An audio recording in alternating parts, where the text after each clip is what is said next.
Yes,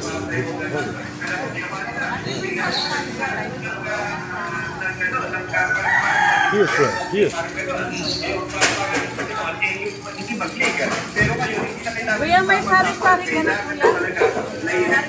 Ayusin itong namahagi ng nakulik flyover galing sa ito, isa-ito sa nangingin ng unang matitira at ang nagkarapot. Kuya, may sari-sari ka na?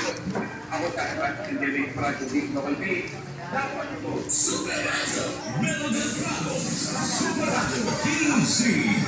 Alas 6:23, punta na tayo kay Mau de la Cruz.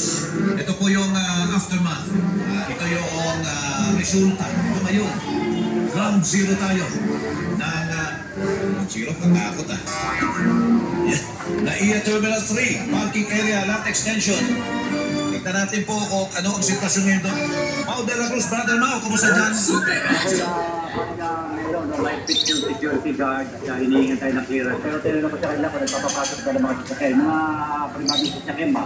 Yung mga pwede pumarada. Sabi na, sarado sir muna ang parking. Ang tanging pinapapasok lamang. Yung may mga nakaslap dito. Yung mga kumpanyang may kinalaman. Dito mismo sa Nila Aquino International Airport. Pero yung mga paparada publiko, wala mo nang pinapapasok. Kasi mga siklo, no? Yung mga nandun sila sa lakas. Sa mga dito pa rin na kayo, nandito sa parking lot, ano?